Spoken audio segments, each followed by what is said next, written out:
할렐루야, 좋은 아침입니다. 오늘은 잠언 28장 13절의 말씀을 통해서 죄로부터 자유케 되는 지혜자에 대한 말씀을 함께 나누기를 원합니다. 오늘 본문 28장은 히스기야 왕 시절에 지혜로운 자들, 즉 하나님의 말씀을 기록하는 자들이 특별히 솔로몬이 지혜의 말씀에서 발췌한 내용들로 구성하고 있는 제2의 잠언으로 불리우는 장입니다. 아주 극단적인 비교를 통해서 지혜로움과 어리석음을 분명하게 선포하고 있는 것이죠. 즉 악인은 어리석은 자요 의인은 지혜로운 자다라고 명명백백한 사실을 선포하고 있는데, 이때 지혜로운 자는 하나님의 말씀 즉 율법을 지키는 자, 어리석은 자는 스스로 그 율법을 거스르는 자라고 규정하고 있습니다. 그러므로 율법을 듣고 행하는 자는 복을 받게 되는 것이고요, 그렇지 않은 자는 벌을 받게 된다, 저주를 받게 된다라고 하는 아주 간단한 사실을 기록하고 있습니다. 이러한 관점에서 봤을 때 1절부터 12절까지는 율법을 듣고 지키는 자가 복된 자다라는 주제로 지혜를 알려주시고 있고요. 13절부터 18절까지는 악인의 멸망, 그리고 그와 반대인 의인은 구원을 얻는다라는 말씀, 그리고 마지막 19절부터 28절까지의 말씀을 통해서는 여호와의 의지, 다시 얘기하면 하나님께서 그를 붙잡아 주신다라고 하는 그 사실을 의지하는 자가 바로 복된 자다라는 것을 알려주고 있습니다.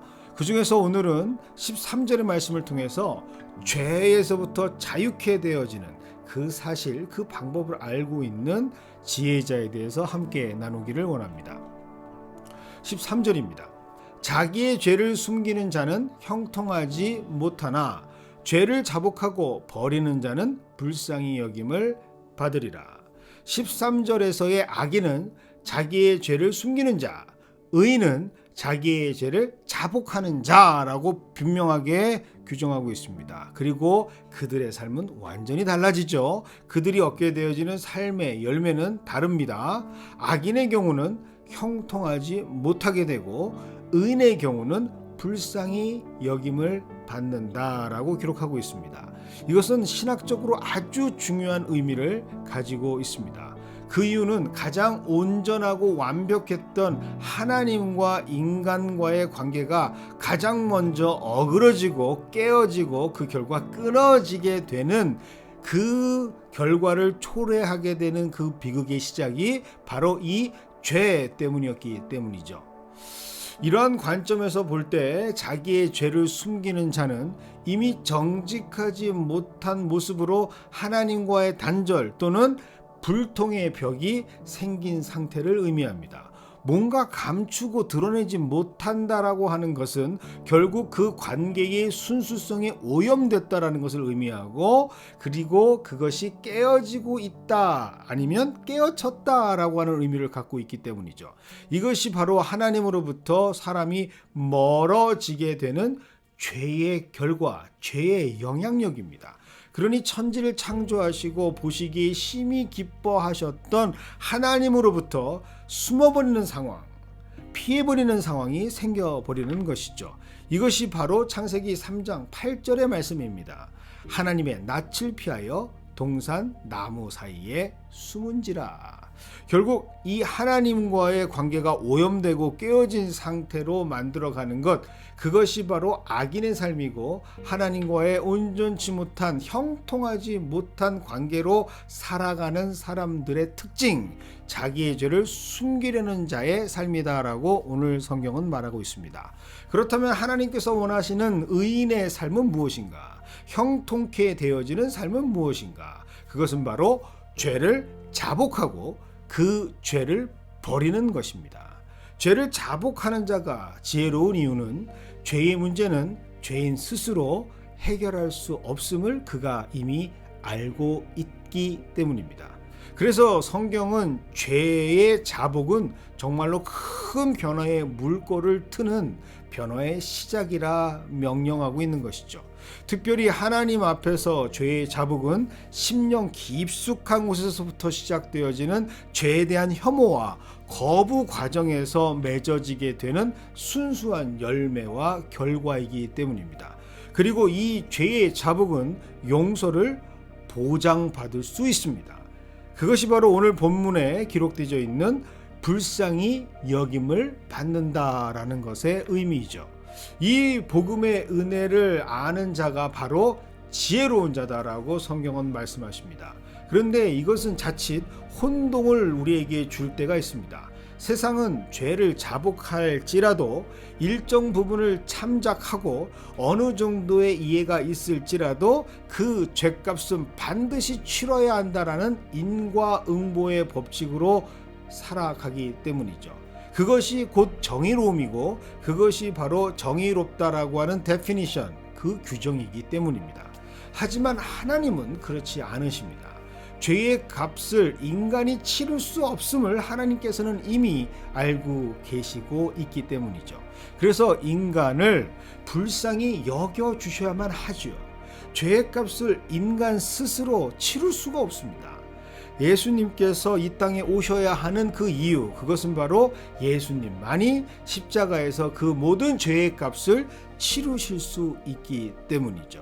그러므로 성경은 우리를 위해 정죄함, 즉 죄값을 치르기 위해서 자신의 행위로 그것을 보상하려고 하는 그 어떤 행위가 필요 없다라고 말씀을 하시는 것입니다.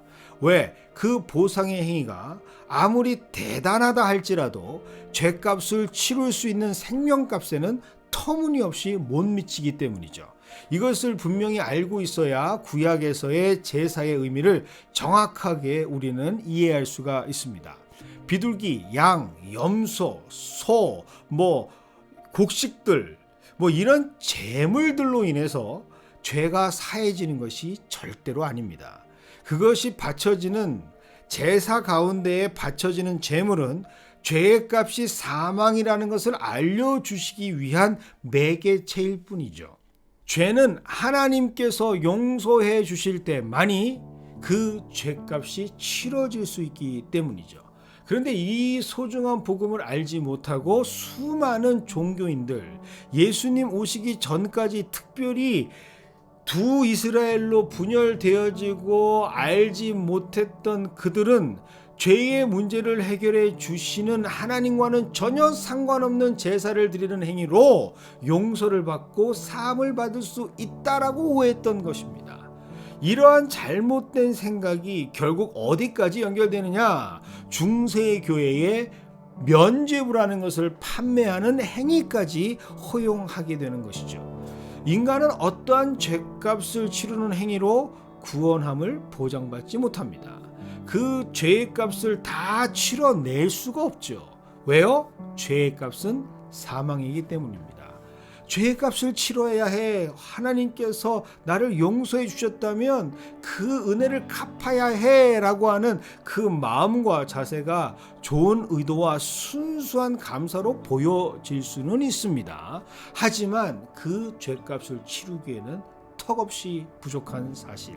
마치 1조 원을 탕감받았는데 그 탕감받음이 너무나 미안해서 말할 수 없는 죄책감으로 인해서 어떻게라도 갚아야지, 내가 최선을 다하는 마음으로 100억 정도는 갚아드려야 한다라고 하는 그 모든 행위, 하나님이 보실 때는 선한 것이라고 말씀하시지 않습니다. 하나님께서는 그것을 바람직한 모습이라고도 말씀하시지 않습니다. 왜? 1조 원을 탕감해 주신 하나님께서 진짜 원하셨던 것이 무엇인지를 알지 못하는 행위이기 때문이죠. 열심으로 100억을 배상하는 것, 그의 노력을 바라시는 하나님이 아닙니다. 1조 원을 탕감받은 그 용서, 받음과 고마움의 은혜로 다시는 1조 원을 탕감받게 되는 그러한 죄를 짓지 않기를 원하시는 분이 하나님이시기 때문이죠. 하나님께서는 100억? 그것이 큰 의미가 되지 못합니다. 오히려 하나님의 입장에서는 더 걱정거리가 될 뿐이죠. 왜요? 그 이유는 바로 인간이라는 존재가 100억을 갚는 그 과정에서 자기가 1조 원을 탕감받았다라고 하는 은혜를 망각해버리고 내가 지금 100억을 갚고 있어 라고 하는 자기의가 드러나는, 그리고 그것을 과시하는 존재인 것을 너무나도 하나님께서는 잘 알고 계시기 때문입니다. 이것이 극명하게 드러난 사건이 바로 성경 말씀에 기록되어 있는 마태복음 18장 21절로부터 35절에 기록되어져 있는 용서할 줄 모르는 종의 비유가 됩니다. 너무나도 이것을 잘 아시는 하나님, 그래서 인간이 죄에 대해서 자유할 수 있는 상황을, 전혀 갚을 필요가 없는 그런 상황을 하나님께서는 만들고 싶으신 것이죠. 그것이 무슨 상황이냐? 바로 죄를 버리는 겁니다. 아예 죄와는 끊어지는 거죠. 그것을 아는 것이 바로 지혜다라고 오늘 성경은 말씀하고 있습니다. 그렇게 죄에서 떠나게 되면 또다시 1조 원을 탕감받게 되는 상황이 아예 생기지 않기 때문이죠. 이를 위해서 하나님께서는 죄를 버릴 수 있는, 하나님을 붙잡을 수 있는 하나님의 자녀로 회복시켜 주시길 위해서 단번에 그 죄값을 다 치러주시기 위한 예수님을 보내주셨고, 그 예수를 믿는 믿음의 사람으로 우리를 성도라는 이름으로 불러주시는 것이죠. 그래야만 우리가 죄에서부터 자유로울 수 있기 때문입니다. 이것이 바로 로마서 8장 30절의 참 뜻입니다. 미리 정하신 그들을 또한 부르시고, 부르신 그들을 또한 의롭다 하시고, 의롭다 하신 그들을 또한 영화롭게 하셨느니라. 의롭게 되었고 영화롭게 된 자녀들이 우리가 성도로 부르심을 받았는데 또 무슨 하나님께 갚아야 할 값이 있겠습니까? 우리는 그런 의무가 없습니다. 그것을 아는 것이 바로 은혜죠. 그저 하나님 앞에, 십자가 앞에, 그리스도 예수 앞에 믿음으로 내 죄를 자복하고 그 죄에서 단절된 그 삶으로 살아가는, 우리가 불쌍히 여김을 받을 때에 이 문제를 누가? 우리가 아닌 하나님께서 해결해 주시는 것입니다. 이것을 아는 자가 바로 참된 지혜자이고, 이를 위해서 오늘 말씀은 우리를 형통하게 하시는 말씀으로 이 아침 선포되고 있는 것이죠. 주신 말씀 안에서 온전히 우리를 자유케 하시는 하나님을 발견하게 됩니다. 하나님께서는 내가 스스로 의인되어 죄값을 치르는 노력을 평생 동안 하면서 살아가는 것을 원치 않으십니다. 하나님께서는 우리를 이미 의인으로 삼아 주셨습니다. 이미 영화롭게 하셨습니다. 우리가 하나님께 보여드려야 하는, 고백해야 하는 상황, 그리고 삶은 그저 이 사실을 나를 위한 사건이구나 라고 고백하면서 하나님께 감사하며 다시는 그 죄의 길이 아닌 하나님께서 원하시는, 하나님께서 인도하시는, 하나님이 말씀하시는 그 길에 서서 하나님과 영원히 동행하는 삶을 살아가는 것, 그것이 바로 오늘도 하나님께서 주신 하루를 기쁨으로 살아갈 수 있는, 자유함으로 살아갈 수 있는, 지혜자로 살아갈 수 있는 놀라운 하나님의 말씀이기 때문입니다. 이 말씀대로 오늘도 기쁨으로 주와 동행하며 참된 자유를 누리시는, 죄로부터 단절되어지고 그 죄를 사해 주신 예수님과 함께 동행하는 삶으로 살아가시는 우리 모두가 되시기를 주님의 이름으로 축원드립니다.